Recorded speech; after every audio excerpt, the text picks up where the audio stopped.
সম্মানিত ফেনীর আমার অত্যন্ত প্রিয় গণমাধ্যমের, জাতীয় স্থানীয় গণমাধ্যমের বিভিন্ন পর্যায়ের ভাইয়েরা, বোনেরা, এবি পার্টির কেন্দ্রীয় যুগ্ম সদস্য সচিব ব্যারিস্টার আসাদুজ্জামান ফুয়াদ, যিনি আমাদের দলের অন্যতম মুখপাত্র, এখানে উপস্থিত অন্যান্য নেতৃবৃন্দ, আপনাদের সবাইকে এই শীতের সকালে সালাম জানাচ্ছি, শুভেচ্ছা জানাচ্ছি। আসলে এটা এরকম আনুষ্ঠানিকতা আমরা চাই নাই। আমরা চাইছিলাম যে আপনারা আসলে আপনাদের সাথে একটু মত বিনিময় করবো, কথা বলবো। যেভাবে ক্যামেরার সামনে আছে এটা আপাতত থাকুক, কিন্তু একটা পর্যায়ে আমার মনে হয় ক্যামেরা গুলোর সবাই আপনাদের সাথে একটু খোলামেলা কথা বলতে চাই। তো এই জন্য আমাদের আনুষ্ঠানিক কিছু কথা আমি একটু বলবো, আমাদের ব্যারিস্টার ফুয়াদ একটু বলবে, তারপরে ক্যামেরা গুলো সরে গেলে আমরা আপনাদের সাথে খোলামেলা কিছু মত বিনিময় করব। তাইলে আমরা বেশি কমফোর্টেবল, আমরা বেশি সুবিধাজনক মনে করবো। কি বলেন, ঠিক আছে না? তো প্রথম কথা হচ্ছে যে এইভাবে আপনাদের সামনে কখনো কথা বলার কোনো উদ্যোগ আমরা নেই নাই। কেন নেই নাই আপনারা জানেন, যে দেশের পরিস্থিতি এরকম সহায়ক ছিল না। একসাথে যে আপনাদেরকে নিয়ে বসে একটু কথা বলবো সেরকম পরিস্থিতি ফেনীতে ছিল না, সারা বাংলাদেশেই সেভাবে ছিল বলে মনে হয় না। কারণ সারা বাংলাদেশেই এমন একটা শাসন প্রতিষ্ঠিত ছিল যে আমি আপনাদেরকে বলি যে আপনারা জানেন যে আমরা গত রমজানের সময় একটা ইফতার মাহফিলের আয়োজন করেছিলাম, কিন্তু সেই ইফতার মাহফিল আমরা করতে পারি নাই। কারণ সকালবেলা যে ভেন্যুতে আমাদের ইফতার ছিল, সেই ইফতার হাউসের যে হোটেলে বা যে সম্মেলন স্থলে আমাদের ইফতার মাহফিল করার কথা ছিল, উনি তালা মেরে অনেকটা আত্মগোপনের মতো চলে গেছেন। সেখান থেকে জানাইছেন যে ভাই আমার এখানে আমি তো আপনাদের থেকে অর্ডার নিয়েছিলাম, কিন্তু ইফতার মাহফিলটা করা যাচ্ছে না। কেন যাচ্ছে না খুঁজতে খুঁজতে পরে আমরা দেখলাম যে এখানে যে স্থানীয় এমপি সাহেব উনি নিষেধাজ্ঞা দিয়েছেন, এই জন্য এখানে ইফতার করা যাবে না। এর আগে আপনারা জানেন যে সোনাগাজীতে আমাদের একটা অনুষ্ঠান ছিল। দুর্ভাগ্য যে আমি তখন দেশে ছিলাম না, আমি বাইরে ছিলাম। সে অবস্থায় এত নৃশংস ভাবে আমাদের একটা নতুন দল, বিকাশমান দল, সেই দলের অনুষ্ঠানে এমন ভাবে হামলা করা হয়েছে। যেখানে আছে আমাদের দলের সদস্য সচিব ফজলুল হক, উনি একজন শিক্ষক এবং আপনারা জানেন সে একজন ভালো লেখক, কবি হিসাবে তাকে সবাই চেনে। খুব গুরুতর ভাবে সে আহত হয়েছে, তার মাথায় অনেকগুলো সেলাই দিতে হয়েছে, 8-10টা মোটরসাইকেল ভাঙচুর হয়েছে, অনেকগুলো মোবাইল ছিনতাই হয়েছে এবং আমাদের অন্তত 10-12 জন গুরুতর আহত হয়েছে। এরপর থেকে ফেনীতে আমাদের আর কোনো অনুষ্ঠান করারই পরিবেশ ছিল না, পরিস্থিতি ছিল না। 5ই আগস্টের পরে আমি এখানে বন্যার সময় একবার আসছিলাম, সেটা আপনাদের সাথে দেখা হয় নাই, কারণ তখন আমরা বন্যা ত্রাণ তৎপরতাটাই আমাদের কাছে প্রধান ছিল। বলতে গেলে আজকেই প্রথম রাজনৈতিকভাবে আমরা আপনাদের সাথে দেখা করতে আসছি। আজকে আমাদের একটা গণসমাবেশের আয়োজন হয়েছে। আমরা একটা নতুন রাজনৈতিক দল, আপনারা জানেন। আমার বাড়ি যেহেতু ফেনী সদরে, ছোটবেলা থেকেই আমরা বাইরে ছিলাম। চট্টগ্রাম শহরে আমার জন্ম, সেখানে লেখাপড়া করেছি, ফলে ফেনীতে সেইভাবে যাতায়াত চলাফেরা আমাদের সুযোগ হয় না। যখন বড় হয়েছি তখন এখানে আমাদের আসা যাওয়া শুরু হয়েছে এবং ফেনীর রাস্তাঘাট এলাকা লোকদেরকে আমি চিনেছি। এবং এরপরে যেহেতু আমি গণমাধ্যমে ছিলাম, গণমাধ্যমে কাজ করেছি আপনারা জানেন, এবং লম্বা সময় ধরে ছাত্র রাজনীতি সহ অন্যান্য রাজনৈতিকভাবে আমার সম্পৃক্ততা ছিল আপনাদের অনেকের সাথে, এবং ফেনীর বিশেষ নাগরিকদের সাথে আমার সেভাবে পরিচয়ের সূত্রটা হয়েছে। তো সেজন্য আজকে এই দিনটা আমার কাছে একটা স্মরণীয় দিন, যে আপনাদের সাথে দেখা হয়েছে এবং আপনারাও কষ্ট করে সবাই এখানে আসছেন। আমরা যে রাজনৈতিক দলটা গঠন করেছি, সেই রাজনৈতিক দলটা যখন শুরু হয় তখন আমাদেরকে নানাভাবে নানা দিক থেকে মানুষ বিবেচনা করতে থাকে যে এই দলটা হঠাৎ কেন গঠিত হইল। আমি যেহেতু আগে একটা রাজনৈতিক দলের সাথে সম্পৃক্ত ছিলাম, কেউ কেউ মনে করেছে যে আমরা মনে হয় ওখান থেকে রাগ করে বাইরে এসে একটা প্রতিক্রিয়া স্বরূপ একটা দল করেছি। কেউ কেউ মনে করেছেন এটা তৎকালীন সরকারের একটা খেলা। আবার কেউ কেউ আমাদের বিরুদ্ধে অপপ্রচার চালাইছেন যে আমি যে দলের সাথে সম্পৃক্ত ছিলাম সেই দলেরই এটা একটা কৌশলগত ফ্রন্ট। এইভাবে নানা ধরনের অপপ্রচার, সন্দেহ, ধারণা আমাদেরকে নিয়ে হয়েছে। আমরা তখন আমাদের জবাবগুলো দিয়ে বলেছিলাম যে আমরা কোনো প্রতিক্রিয়াশীল হিসেবে এই দল করি নাই, কারো উৎসাহে বা কারো প্ররোচনায়ও করি নাই, এবং কোন দলের কোন গোপন অংশ হিসাবেও আমাদের এই দলটা না। আমরা একটা অধিকার ভিত্তিক রাজনৈতিক দল এবং বাংলাদেশকে একটা কল্যাণ রাষ্ট্র হিসেবে গঠন করার জন্য সমস্যা সমাধানমূলক কর্মসূচি দিয়ে আমাদের রাজনৈতিক দলটা যাত্রা করবে। তখন নানা ধরনের সমালোচনা আমাদেরকে নিয়ে হয়েছে যে আদর্শ বিমুখ একটা দল, এভাবে দল ভাঙ্গা একটা দল, এরা কি করবে আমরা জানি, এই নানা ধরনের আমাদেরকে তুচ্ছ তাচ্ছিল্য করেছে বিভিন্নভাবে, আপনারা জানেন। কিন্তু আমরা জানতাম যে আমরা যদি সঠিকভাবে কাজ করে যাই তাহলে একদিন না একদিন মানুষ আমাদেরকে মূল্যায়ন করবে, আমাদেরকে চিনবে, আমাদের দলকে গুরুত্ব দিবে। তো আল্লাহর মেহেরবানিতে আমরা ধৈর্য ধরেছি। করোনার সময় অনেক কষ্ট করে আমাদের দলটা আমরা শুরু করি। এরপরে নানা রকমের অপপ্রচার, বাধা বিপত্তি, বিভিন্ন জায়গায় হামলা, প্রশাসনের নানা জায়গায় আমাদেরকে বাধা দেয়া, আমাদের লোকদেরকে গ্রেফতার করা, বিভিন্ন সমাবেশে গিয়ে আমাদেরকে ভয়ভীতি প্রদর্শন, এগুলো হয়েছে। আমরা যখন আমাদের দলের নিবন্ধনের জন্য আবেদন করি, আপনারা জানেন সারা দেশে আমাদেরকে নিয়ে ব্যাপক আলোচনা হয়েছিল, এবং সেখানে নিবন্ধনের বাছাইতে আমরা 1 নম্বর দল হিসেবে ছিলাম। সব গণমাধ্যমে আপনারা আমাদের সংবাদগুলো ছাপাইছিলেন। কিন্তু দুর্ভাগ্যজনক হচ্ছে সরকারের গোয়েন্দা সংস্থাগুলো আমাদের বিভিন্ন শাখা প্রশাখায়, জেলায় উপজেলায় আমাদের লোকদেরকে নানা রকম হয়রানি করে আমাদের নিবন্ধনটা যাতে আমরা না পাই সেজন্য তারা একের পর এক ষড়যন্ত্র চালায়, এবং নির্বাচন কমিশনের সমস্ত ষড়যন্ত্রকে আমরা সাহসের সাথে মোকাবেলা করি। গণমাধ্যমের কর্মীরা আমাদের পাশে ছিলেন। ওনারা আমাদের দল যে একটা সারা দেশে ব্যাপৃত এবং অর্গানিক্যালি এই দলটা প্রতিষ্ঠিত হয়েছে, এগুলো আপনারা তুলে ধরেছেন। এবং আপনারা জানেন যখন আমাদেরকে নিবন্ধন না দিয়ে, আমরা যারা প্রথম সারিতে ছিলাম, আমাদেরকে নিবন্ধন না দিয়ে যখন অপরিচিত 2টা দলকে নিবন্ধন দেওয়া হয়েছিল, তখন গণমাধ্যমই সবার আগে এটা তুলে ধরেছিল যে এই সমস্ত দলকে কেউ চেনে না, এদের কোনো অফিস নাই, গোয়েন্দা সংস্থার টাকায় এই সমস্ত দলগুলো প্রতিষ্ঠিত হয়েছে। ইভেন বিদেশি যে রাষ্ট্রদূতরা আছেন তারাও দল বেঁধে গিয়ে নির্বাচন কমিশনকে প্রতিবাদ জানিয়েছিলেন। পরে আমরা নির্বাচন কমিশনের বিরুদ্ধে মামলা করি।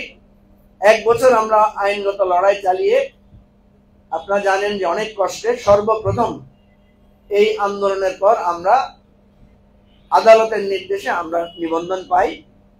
আমাদেরকে ঈগল মার্কাটা আমাদের দলের জন্য নির্ধারণ করা হয়েছে। আমরা যে মার্কাটা চাইছিলাম সেটা থেকেও আমাদেরকে বঞ্চিত করা হয়েছে। আপনারা জানেন আমাদের মার্কা ছিল অরিজিনাল নোঙ্গল, সেটা থেকে আমাদেরকে বঞ্চিত করা হয়েছে। সেটা আমরা ঈগল মার্কায় নিবন্ধন পাইছি, এবং আজকে আল্লাহর রহমতে সারা দেশে আমাদের কার্যক্রম বিস্তৃত হচ্ছে। 2006 সালে যে সর্বদলীয় ছাত্র ঐক্য তৈরি হয়েছিল, সেখানে আমরা অনেক গুরুত্বপূর্ণ অবদান রেখেছিলাম, ভূমিকা রেখেছিলাম। বাংলাদেশে যে জাতীয় ঐক্য প্রতিষ্ঠা হয়েছিল 2018 সালের নির্বাচনের আগে, সেই ঐক্য তৈরিতেও আমরা ভূমিকা রেখেছি, এবং আমাদেরকে সবাই গুরুত্বের সাথে এই কারণে স্মরণ করে। 5ই মে ঢাকায় যে আমাদের আলেম ওলামারা যে আন্দোলনের সূচনা করেছিলেন, সেখানেও আমরা গুরুত্বপূর্ণ ভূমিকা রেখেছি। আমি একটা টেলিভিশনের সাথে কাজ করতাম, গুরুত্বপূর্ণ পদে ছিলাম, এবং সেই টেলিভিশনকে আপনারা জানেন যে সরকার অন্যায়ভাবে বন্ধ করে দিয়েছে, এবং আমাদের শত শত সাংবাদিকেরা সেখানে বেকার হয়ে পড়েছে, এবং একটা কঠিন জীবন আমরা যাপন করেছি। সেই 5ই মে ঘটনার পরে আমাদেরকে অনেকদিন পালায় থাকতে হয়েছে, আমাদেরকে অনেকদিন আত্মগোপনে থাকতে হয়েছে। এবারের আন্দোলনেও আপনারা দেখছেন আমার ডান পাশে বসা ব্যারিস্টার আসাদুজ্জামান ফুয়াদ, ওনার অনেক সাহসী ভূমিকা ছিল। সরি, আজকে যে সমস্ত ছাত্র সমন্বয়করা তাদের জীবনের ঝুঁকি নিয়ে এত বড় একটা আন্দোলনের নেতৃত্ব দিয়েছেন, তারা ছিল আমাদের অনুপ্রেরণা, আমরা ছিলাম তাদের দিক নির্দেশক। এইভাবে বড় এবং ছোটদের সংস্পর্শে আমরা একটা নতুন বাংলাদেশের স্বপ্ন দেখেছি।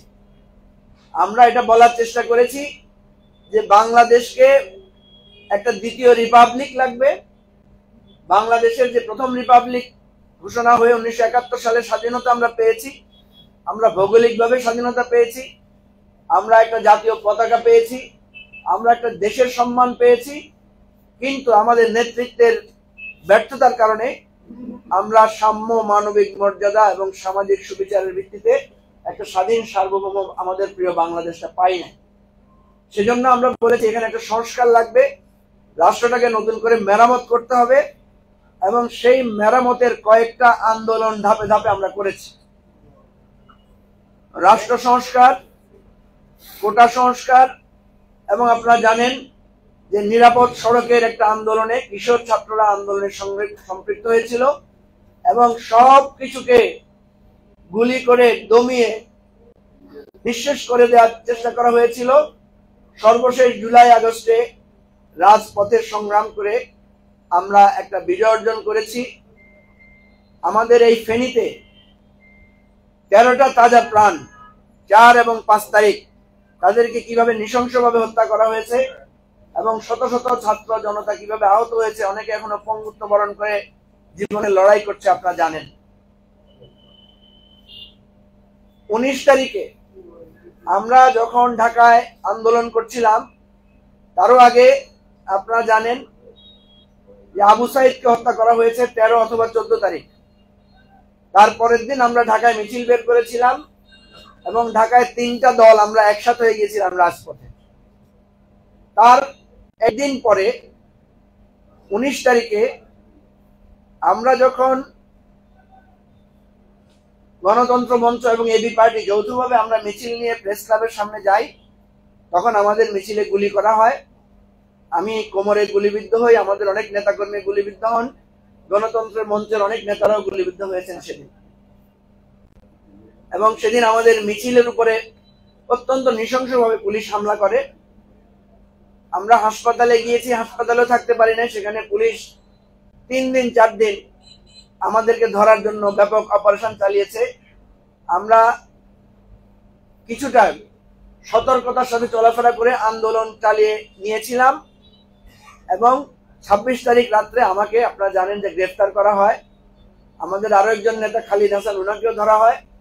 আমাদের নেতা ব্যারিস্টার ফুয়াদ, অ্যাডভোকেট তাজুল ইসলাম সহ অন্যান্য নেতৃবৃন্দকে ধরার জন্য আমাদের এখন যিনি আহ্বায়ক ডাক্তার মিনার, উনি কঠিন সময়ে হাসপাতালগুলোর ছাত্রদের চিকিৎসার নেতৃত্ব দিয়েছেন, চিকিৎসার ব্যবস্থা দেখেছেন। আর আমাদের তৎকালীন নেতা অ্যাডভোকেট তাজুল ইসলাম, যিনি এখন আন্তর্জাতিক অপরাধ আদালতের চিফ প্রসিকিউটর, উনি ছাত্রদের যাদেরকে জেলে নেওয়া হয়েছে তাদের মুক্তির জন্য উনি বিনা পরিশ্রমিকে আইনজীবীদেরকে নিয়ে একটা আইনি সহায়তা টিম গঠন করেন। এই অপরাধে আমাদের দলের 7-8 জন নেতাকে গ্রেফতার করার জন্য পুলিশ রেড অ্যালার্ট জারি করে। আমরা কয়েকজন গ্রেফতার হই, বাকিরা অনেক কষ্ট করে এই আন্দোলন চালিয়ে গেছে এবং আল্লাহর রহমতে গত 5ই আগস্ট 1500-র উপরে মানুষের জীবন, 20,000-এর উপরে মানুষের রক্তের স্রোতের উপর দিয়ে আল্লাহ আমাদেরকে একটা কঠিন পরীক্ষা থেকে উত্তীর্ণ করেছেন এবং একটা বিজয় দান করেছেন। আমি আপনাদেরকে অনুরোধ করব, আমাদের ফেনীকে সারা বাংলাদেশে একটা খারাপ নামে চিনে। দেখবেন ফেনীর কথা বললে সবাই মনে করে এটা সন্ত্রাসের জনপদ। ফেনীর কথা বললেই বলে যে এটা বিভিন্ন গডফাদারদের নামে ফেনীকে চেনে, কিন্তু দুর্ভাগ্য এই নামে তো ফেনীর পরিচয় হওয়ার কথা ছিল না। আপনারা জানেন বিলুনিয়াতে, শুভপুরে এই ফেনীবাসীর এক অবিস্মরণীয় মুক্তি সংগ্রামের যুদ্ধের ইতিহাস আছে। আমাদের ফেনীকে মানুষ চিনার উচিত ছিল ফেনীর বিলুনিয়ার যুদ্ধ দিয়ে, শুভপুরের যুদ্ধ দিয়ে আমাদের চিনার কথা ছিল। আমাদের ফেনীকে চিনার কথা ছিল ভাষা শহীদ আব্দুল সালামের ফেনী হিসাবে। আমাদের ফেনীকে চেনা উচিত ছিল বীর মুক্তিযোদ্ধা শহীদ সালাউদ্দিন মমতাজের নামে, আমাদের ফেনীকে চেনা উচিত ছিল। কিন্তু দুর্ভাগ্যজনকভাবে আমাদের ফেনীকে মানুষ চিনে গডফাদারদের নামে, সন্ত্রাসীদের নামে। আমরা আর এই অন্ধকার যুগে ফিরে যেতে চাই না। ফেনী যাতে কোনো গডফাদারের নামে পরিচিত না হয়, ফেনী যাতে কোনো দল বা ব্যক্তির সন্ত্রাসের জনপদে পরিণত না হয়, সেই স্বপ্নের জন্যই সারা বাংলাদেশে এবং বিশেষ করে ফেনীতে আমাদের ছাত্র যুবকরা, নেতারা, কর্মীরা রক্ত দিয়েছে। আপনারা সাংবাদিকেরা নির্যাতিত হয়েছেন।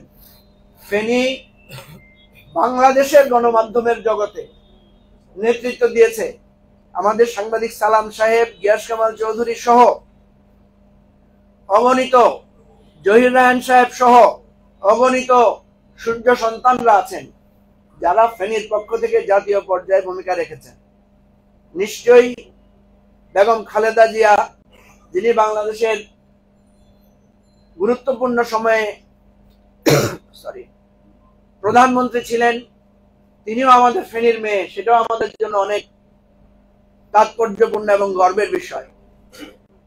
আমি আজকে আপনাদেরকে সামনে রেখে এই অভিপ্রায়টা ব্যক্ত করতে চাই যে আসেন আমরা সবাই একটা জায়গায় একজোট হই, যে ফেনীকে যাতে মানুষ তার ঐতিহ্য, সংগ্রাম এবং লড়াইয়ের চোখ দিয়ে দেখে, ফেনীকে যাতে সন্ত্রাসের জনপদ হিসেবে না দেখে, ফেনীর সম্মান যাতে আমরা আবার ফিরিয়ে আনতে পারি, ফেনীতে সকল দল মতের লোকেরা যাতে স্বাধীনভাবে কথা বলতে পারে, এবং আমরা আজকে যে নতুন রাজনীতির সূচনা করার জন্য কাজ শুরু করেছি, ফেনী থেকে যাতে আমরা সেই সম্মানটা, সেই আমাদের স্বপ্নটা বাস্তবায়নের ডাক দিতে পারি, এটা আমাদের প্রত্যাশা। আপনাদের সবাইকে অনেক ধন্যবাদ, আজকে কষ্ট করে এসেছেন। আমাদের ফেনীর নেতৃবৃন্দ আছেন, তাদেরকে আপনারা নানাভাবে সাহায্য করবেন। আমাদের দলের ব্যাপারে আপনাদের যদি কোনো সমালোচনা থাকে সেটা আপনারা করবেন। আমাদের দলকে এগিয়ে নিয়ে যাওয়ার জন্য আপনাদের যদি পরামর্শ, উপদেশ থাকে সেটা আপনারা আমাদেরকে জানাবেন। আমরা শ্রদ্ধা ভরে আমাদের শহীদ ভাইদেরকে স্মরণ করছি। আপনারা জানেন যে ফেনীতে 4 জন বীর উত্তম আছেন এবং প্রায় 7-8 জনের মতো বীর বিক্রম আছেন। অর্থাৎ মুক্তিযুদ্ধেও ফেনীর গৌরবজনক অবদান ছিল এবং সেই শির আমাদের উন্নত আছে। তো আবারও আপনাদেরকে ধন্যবাদ জানাই। আমাদের অত্যন্ত ত্যাগী নেতা, যিনি এই দেশের টানে, দেশের জন্য নিজের সৌকর্যময় প্রবাস জীবন কাটিয়ে বা সেখানকার সে ক্যারিয়ার স্যাক্রিফাইস করে আমাদের দেশে ফিরে এসেছেন। এবং আমরা যে এই অধিকার ভিত্তিক রাজনীতির কথা বলি, যিনি আমাদের মুখপাত্র হিসেবে সারা বাংলাদেশে পরিচিতি লাভ করেছেন, আমাদের অসুস্থতা সত্ত্বেও আমাদের ব্যারিস্টার আসাদুজ্জামান ফুয়াদ, উনি আমার জেলা ফেনীতে এসেছেন, সেজন্য আমি তার প্রতি অত্যন্ত ধন্যবাদ জানাই। আমি ব্যারিস্টার ফুয়াদকে বলবো আপনাদের উদ্দেশ্যে কিছু সংক্ষিপ্ত কথা বলার জন্য, তারপরে আপনাদের কিছু প্রশ্ন আমরা নিব এবং খোলামেলা আপনাদের সাথে আমরা একটু মত বিনিময় করব।